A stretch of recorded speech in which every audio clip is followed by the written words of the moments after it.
Caroline Fowler, who has a PhD in the Department of Art and Architecture from Princeton University, is entitled Standing Mountains Move Like Clouds. In this article, Dr. Fowler offers her reflections on inertia using the artwork of a famous painter called Abraham Bloemaert. She begins by describing the concept of inertia as defined by Sir Isaac Newton's first law of motion, namely that a body will persist through force in a state of either rest or motion until moved by another body. She then goes on to shower her praises on the painter for his ability to express this rather abstract concept of inertia with only the stroke of his paintbrush in a single picture. In her conclusion, Dr. Fowler further draws attention to the fact that Bloemaert moved towards an understanding of movement, which is not about setting things into motion through a violent force, but instead suggests the notion that the world may already be in movement, and like the mountains that move like clouds, movement and rest are two different, but ontologically equal states. It is impressive when art is able to depict scientific notions in a straightforward way.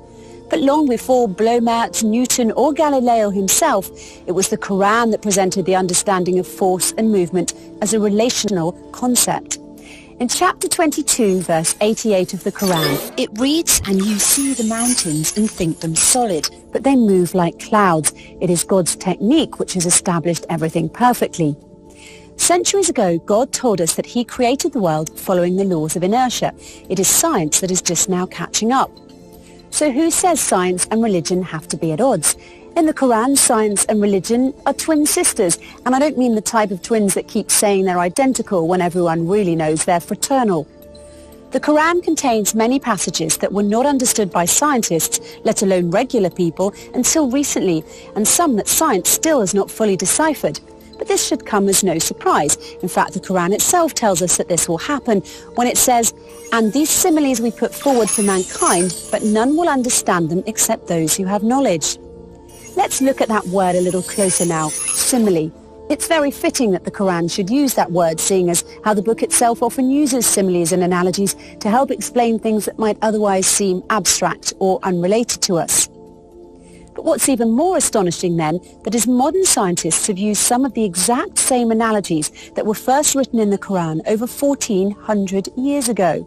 Try it for yourself if you like. Try telling a police officer that mountains move like clouds and watch what his reaction will be. But be careful, because if you persist in saying it, he might just consider you drunk and arrest you. What can I say? Sometimes the truth hurts. I think Galileo would agree with that, don't you?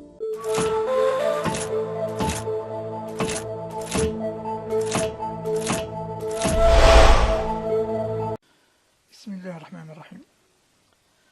ويوم ينفخ في الصور ففزع من في السماوات ومن في الأرض إلا من شاء الله وكل أتوه داخرين وترى الجبال تحسبها جامدة وهي تمر مر السحاب صنع الله الذي أتقن كل شيء إنه خبير بما تفعلون.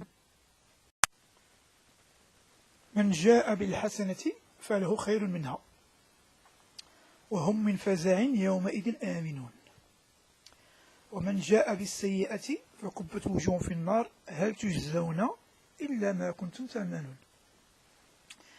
إذن هنا تيبان لنا الكلام غير مقطوع،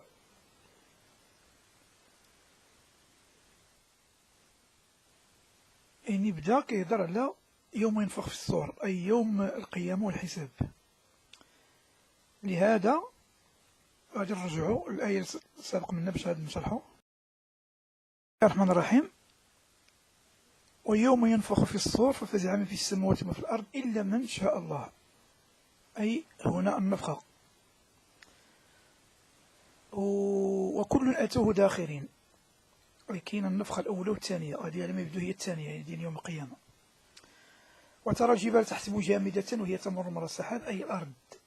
الناس يبعثهم الله من الأرض ومن الجبال، فترى الجبال تحسب جامدة وهي تمر مر السحاب، أي شبيهة بالسحاب حينما يمطر ثم يصبح أي شيء، أي يكون هناك سحاب كبير وثقيل وأبيض ثم تسقط الأمطار فلا يبقى منه شيء. كذلك الجبال بسم الله الرحمن الرحيم. وهنا يتبين لنا ذلك بشكل واضح. بسم الله الرحمن الرحيم. ويوم نسير الجبال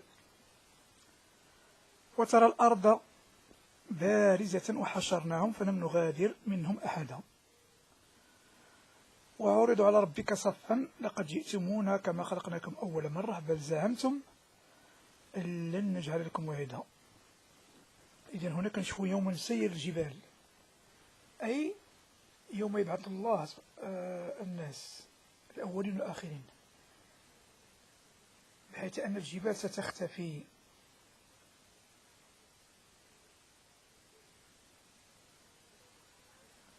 والناس الذين بعثهم الله سيسيرهم إلى الحشر وحشرناهم، أي سيمشون سيحشرهم الله سبحانه وتعالى. والسلام عليكم ورحمة الله تعالى وبركاته.